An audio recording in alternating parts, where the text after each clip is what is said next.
நம்மிடமுள்ள பொருளை பிறருக்கு கொடுப்பது கொடை அல்லது ஈகை அல்லது வன்மை, இப்படி பல பெயர்களால் அழைக்கப்படுகிறது. தனியொரு மனிதனுக்கு நாம் செய்கின்ற அறம், செய்கின்ற கொடை, ஈகை அல்லது கொடை என்ற பெயருக்குள் அடங்கும்.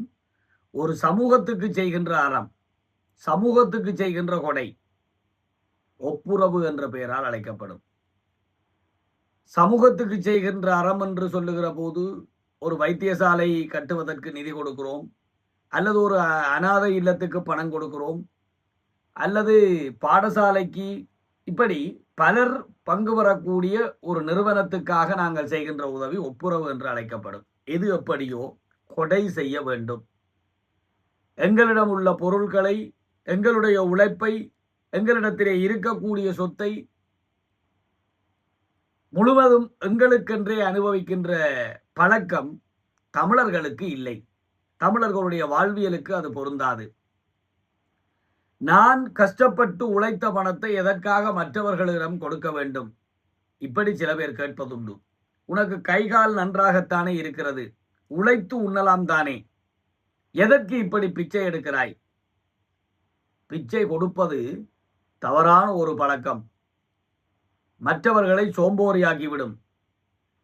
மற்றவர்களுடைய முயற்சியில் அவர்கள் வாழ வேண்டும், அவர்களுடைய சொந்த காலில் நிற்க வேண்டும். இவர்கள் எல்லாம் ஏமாற்று பேர்வழிகள், இவர்களுக்கெல்லாம் கொடுக்கக்கூடாது என்று சில வேளைகளில் நாங்கள் எங்களோடு கூட வருபவர்களை கூட அவர்கள் கொடுக்க முயலுகிற சந்தர்ப்பத்தில் தடுத்து நிறுத்துவதை வழக்கமாக கொண்டிருப்போம். தயவு செய்து கொடுக்காது போனாலும் பரவாயில்லை, கொடுப்பவர்களை தடுக்கக்கூடாது. அது என்றைக்கும் செய்யாதீர்கள். இதற்கு நாங்கள் சொல்லுகின்ற சமாதானங்கள், புத்திசாலித்தனமான பதில்கள், இவையெல்லாம் நாங்கள் கொடுக்காமல் இருப்பதற்கு எங்களை நியாயப்படுத்துகின்ற வழிவகைகளே தவிர உண்மை அல்ல. திருவள்ளுவர் எங்களுக்கு என்ன சொல்லுகிறார்? உழைப்பை உன் தேவைக்காக பயன்படுத்து, தப்பில்லை. அதை தாண்டி சமூகத்துக்காகவும் கொடுக்க வேண்டும்.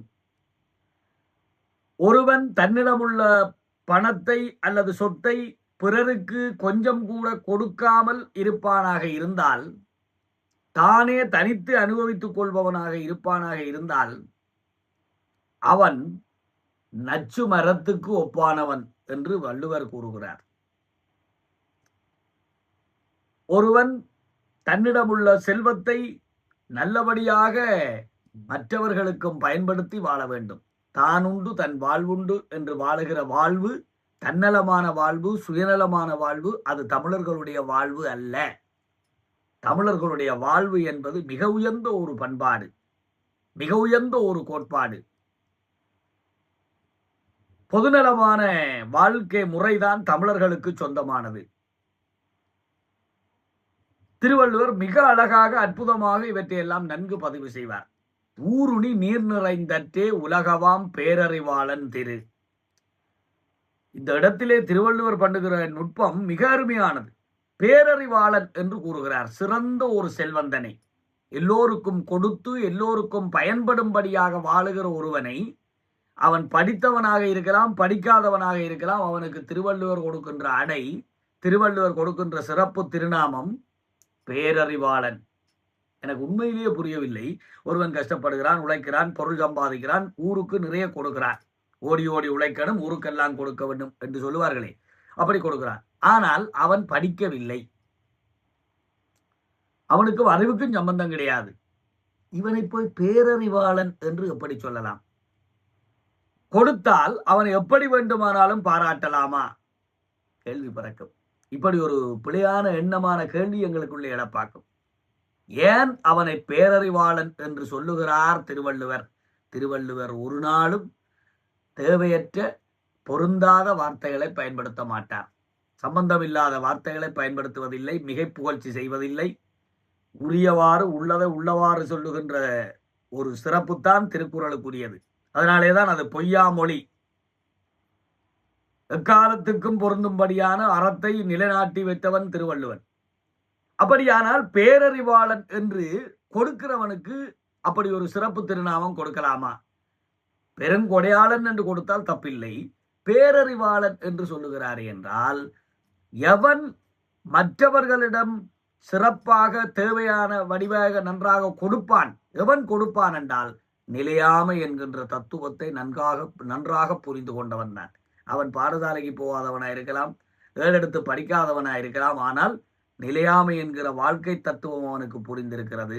அதனால் அவன் கொடுக்கிறான். எவன் கொடுக்கிறானோ அவன் பேரறிவாளன். எவன் கொடுக்கிறானோ அவன் நிலையாமை உணர்ந்து கொண்டவன். எனவே அவன் கொடுப்பான். அவனிடத்திலே கல்லா ஞானம், படிக்காத அனுபூதி அவனிடத்திலே இருக்கிறது என்று பொருள் கொண்டு திருவள்ளுவர் பேரறிவாளன் என்று சொல்லுகிறார். திரும்பவும் குறளுக்கு வாருங்கள். ஊருணி நீர் நிறைந்தற்றே உலகவாம் பேரறிவாளன் திரு. ஊருணி என்றால் ஊரின் நடுவிலே ஊரவர்களால் உண்ணப்படும்படியாக இருக்கிற குளம் அல்லது ஆறு, ஏதோ ஒரு நீர்நிலை. ஊருக்கு நடுவே இருக்கிற நீர்நிலை பாருங்கள், அந்த ஊரிலே உள்ள அத்தனை பேருக்கும் சொந்தம். அந்த ஊரிலே இருக்கிற அத்தனை பேருக்கும் என்று சொல்வது கூட தவறு. அயலூரில் இருந்து வந்தவர்களும் அதை பயன்படுத்திக் கொள்ளலாம். அத்தனை பேரும் என்றால் அது மனிதர்களை குறிப்பதாக மட்டும் இருந்துவிடும். அப்படி அல்ல. ஆடு, மாடு, பறவை, பட்சி, அத்தனைக்கும் பயிர், அத்தனைக்கும் சொந்தம். எனவே ஒரு குளம் நிரம்பினால் அந்த குளத்தில் நிரம்பிய நீர் அந்த ஊரிலே உள்ள அனைத்து ஜீவராசிகளுக்கும், சொல்ல போனால் அயலூர்களிலே இருக்கிறவர்களுக்கும் கூட பயன்படுமே. அதுபோல ஒரு பேரறிவாளனிடத்திலே செல்வம் சேர்ந்தால் அது அனைவருக்கும் பயன்படும். ஆகவே ஊருணி நீர் நிறைந்தற்றே உலகவாம் பேரறிவாளன் திரு. அதே வள்ளுவன் சொன்னான், நச்சப்படாதவன் செல்வம் நடுவூருள் நச்சுமரம் பழுத்தற்று. பிறருக்கு கொடுக்காத, பிறரை விரும்பாத, பிறரால் விரும்பத்தக்க நிலையிலே இல்லாத ஒருவன், கொடுக்காத ஒருவனை பிறர் விரும்ப மாட்டார்கள். பிறருக்கு ஈயாத உலோபத்தனம் கொண்டவர்களை பிறர் விரும்ப மாட்டார்கள், பிறர் நேசிக்க மாட்டார்கள். நச்சப்படாதவன், விரும்பத்தகாதவன், விரும்பாதவன், பிறருக்கு கொடுக்காத இயல்புடையவன், நச்சப்படாதவன் செல்வம் நடு ஊருள், ஊருக்கு நடுவிலே நச்சுமரம் பழுத்தற்று. ஒரு நச்சுமரம் பழுத்தால் என்ன நடக்கும்? எந்த பயனும் இல்லை. சும்மா பார்வைக்கு அழகுக்கு பழுத்து கிடக்க வேண்டியதா. ஆனால் அந்த பழம் நச்சு பழம், யாரும் அதை உண்ண மாட்டார்கள். பறவைகள் கூட உண்ணாது, விலங்குகள் கூட உண்ணாது. ஒரு நச்சு மரத்துக்கு கீழே இளைப்பாறுவதற்கு கூட யாரும் விரும்ப மாட்டார்கள். நச்சு மரத்தினுடைய விறகை யாரும் கொண்டு போய் வீட்டில் எரிக்க கூட, விறகாக கூட அதை பயன்படுத்த விரும்ப மாட்டார்கள். சொல்ல போனால் அந்த மரத்தை என்று தொலையும் இந்த மரம், இந்த நச்சு மரம் நடுவூருக்குள்ளே இருந்தால் எங்கள் பிள்ளை ஊட்டிகள் ஏதாவது கோபதாபத்தில் இந்த பழத்தை சாப்பிட்டு தற்கொலை செய்வதற்கு தேர்ந்தெடுத்து விடுவார்கள். எனவே இந்த ஊருக்குள் இந்த நச்சு மரத்தை விட்டு வைக்கவே கூடாது, வெட்டி அறிய வேண்டும் என்றுதான் எல்லோரும் நினைப்பார்கள். ஆச்சா, இதே வள்ளுவன் சொன்னான் பாருங்கள், பயன்மரம் உள்ளூர் பழுத்தற்றால். பயன்மரம், நல்ல பயன்மிக்க மரம், ஒரு மாமரமா, ஒரு பலாமரமா, அல்லது வேற மருத்துவ குணங்கள் கொண்ட, அதுக்கு இன்னொரு குரலை வைக்கிறார், அதை விட்டுருவோம். பயன்மரம், எல்லோருக்கும் பயன் செய்யக்கூடிய ஒரு மரம். எங்கள் வீட்டுக்குள்ளே காய்த்து பழுத்தால் எங்கள் வீட்டுக்கு அது சொந்தம், அடுத்தவர்கள் வீட்டுக்கு கூட கொடுப்போமான்றது கேள்வி. அதுக்கு தான் சொன்னார், பயன்மரம் உள்ளூர் பழுத்தற்றால். ஊருக்கு நடுவே பழுத்து காணப்படுகிறது. அந்த ஊரவர்கள் அனைவரும் அதை உண்பார்கள். அந்த ஊரிலே இருக்கிற பறவை, பட்சி, விலங்கு எல்லாம் சாப்பிடும். அயல்லே இருக்கிறவர்கள், வருகிறவர்கள், போபவர்கள், வழிப்போக்கர்கள் என்று எல்லோரும் அருந்துவார்கள். பயன்மரம் உள்ளூர் பழுத்தற்றால் செல்வம் நயனுடையான் கட்படி. செல்வம் நல்லவனிடத்திலே சேர்ந்தார். அப்ப நச்சுமரம், கொடுக்காத இயல்புடையவனிடத்திலே சேர்ந்த செல்வம் நச்சுமரம் பழுத்ததை போன்றது. கொடுக்கின்ற இயல்புடைய நயனுடையான் கட்படி.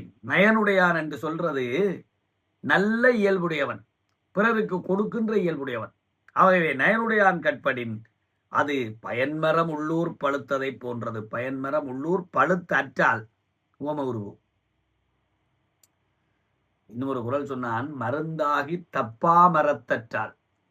மருந்தாகி தப்பா மரத்தற்றால் செல்வம் பெருந்தகையான் கற்படி.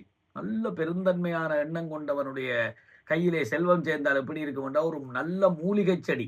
இந்த பாருங்க, நல்ல மூலிகை செடி எந்த ஊர்ல இருந்தாலும், ஐயா இந்த ஒரு மருத்துவ தேவைக்காக இந்த மருத்துவ செடி வேரோ இலையோ தண்டோ காயோ கனியோ எடுக்க வந்தேன், அப்படியா தாராளமா எடுத்துக்கொண்டு போங்க.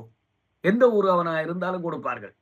அதுபோல செல்வம், பெருந்தகையான இடத்திலே குடிகொண்ட செல்வம் எப்படி இருக்கும் என்றால், நோய் நீக்குகின்ற ஒரு மூலிகை செடி நடு ஊருக்குள்ளே பழுத்து பூத்து செழித்து வளருவதை போன்றது. பெருமக்களே, செல்வம் நிலையாதது. அந்த செல்வத்தை வைத்து எமக்கும் பிறருக்கும் பயன்பட வாழ்வது ஒன்றுதான் உயர்ந்த பண்பாடு, உன்னதமான வாழ்வியல். திருவள்ளுவன் இல்லறத்தார்களுக்கு 11 கடமை சொல்லுகிறான். தன்னை தானுண்டு தன் வாழ்வுண்டு என்று வாழ்வது தமிழர்களுடைய வாழ்வு கிடையாது. எல்லோருக்கும் கொடுத்து வாழ வேண்டும், எல்லோரையும் பேணி வாழ வேண்டும், எல்லோரையும் அரவணைத்து வாழ வேண்டும், இல்லாதவர்களுக்கு கொடுக்க வேண்டும். எல்லோரும் எல்லாமும் பெற வேண்டும், இங்கு இல்லாத நிலை வேண்டும் சொன்னார்களே. இதுதான் தமிழர்களுடைய வாழ்வு. இதுதான் திருவள்ளுவன் என்றோ எத்தனையோ நூற்றாண்டுகளுக்கு முன்னர், எத்தனையோ 1000 ஆண்டுகளுக்கு முன்னர் திருவள்ளுவன் பாடி வைத்து விட்டு போயிருக்கிறான். தயவு செய்து கொடுத்து வாழ்வோம், பிறரை வாழ்வித்து வாழ்வோம். அதுதான் மேலான அறம். நல்ல மரமும் நச்சு மரமும் என்கின்ற அந்த ஒப்பீட்டை பார்த்து, யாவராலும் வெறுத்து ஒதுக்கப்படுகின்ற நல்ல நச்சுமரமாக இருக்க போகிறோமா, எல்லோருக்கும் பயன் செய்கின்ற எல்லோராலும் விரும்பத்தக்க நல்ல மரமாக வாழப்போகிறோமா என்பதை எங்கள் கொடை தீர்மானிக்கட்டும். மீண்டும் ஒரு நல்ல பதிவோடு உங்கள் அனைவரையும் சந்திக்கும் வரை உங்கள் அனைவரிடமிருந்தும் விடைபெறுகிறேன். சாதனை செய்க பராசக்தி, சாதனை செய்க.